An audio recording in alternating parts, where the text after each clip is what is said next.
Hello అండి, hi, welcome back to my channel. ఈరోజైతే నేను చేయబోయే రెసిపీ పెసరపప్పు అండి. ఇంట్లో కూరగాయలు గిట్టంగా ఏమి లేనప్పుడు జల్దీ ఈజీగా చేసుకోవచ్చు అండి. ఒక 15-20 మినిట్స్లో అయితే చేసుకోవచ్చు. ఇందులో మసాలాలు గిట్టంగా ఏమయ్యా, చాలా ఈజీగా చేస్తా.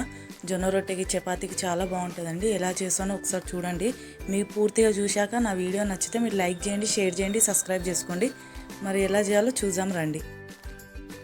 ఫస్ట్ అయితే ఒక కడాయి పెట్టుకోవాలి. కడాయి పెట్టుకొని అందులో ఒక హాఫ్ కప్ అయితే ఆయిల్ వేసుకోండి. ఆయిల్ వేడిగా అయ్యాక కొన్ని జీలకర్ర ఆవాలు అయితే వేసుకోండి.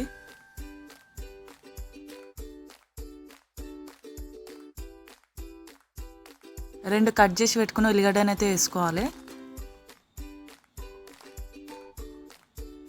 మంచిగా వేయించుకోవాలి. బ్రౌన్ కలర్ వచ్చేంత వరకు మంచిగా వేయించుకోవాలి. కొంచెం ఉప్పు అయితే వేయండి.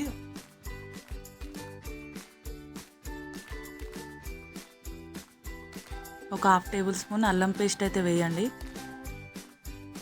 వేసి మంచి పచ్చివాసన పోయేంత వరకు మంచిగా వేయించుకోవాలి. ఆయిల్ అయితే కొంచెం ఎక్కువనే వేసుకోవాలండి. వేసుకుంటేనే చాలా బాగుంటుంది టేస్ట్. ఇలా వేయించుకున్నాక మంచిగా కొంచెం అయితే కల్లెమాకు వేసుకోండి.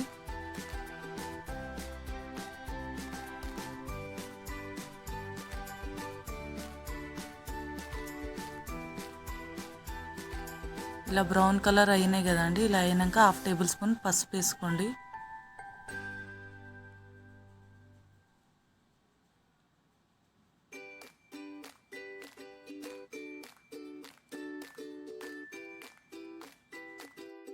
పెసరపప్పు అయితే చూపించాలి కదండి. నేను ఒక కప్ అయితే కడిగి పక్కకు పెట్టుకున్నాను. నానబెట్టలే, అప్పటిదప్పుడే కడిగేసి పక్కకైతే పెట్టుకున్నానండి. అదైతే వేసేసుకోవాలి. ఇప్పుడు నానబెట్టొద్దు. నానబెడితే పప్పు అని మొత్తం పప్పు లేక అయిపోతుంది. ఇట్లా ఫ్రై లేక మంచిగా ఉండదు.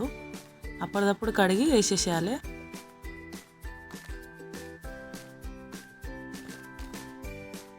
వేసుకొని కలుపుకోండి మంచిగా.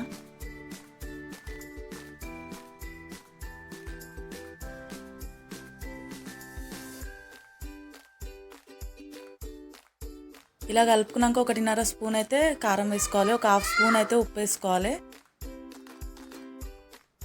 వేసుకొని మంచిగా కలుపుకోండి. ఇలా కలుపుకున్నాక 1.5 గ్లాస్ అయితే వాటర్ వేసుకోవాలి.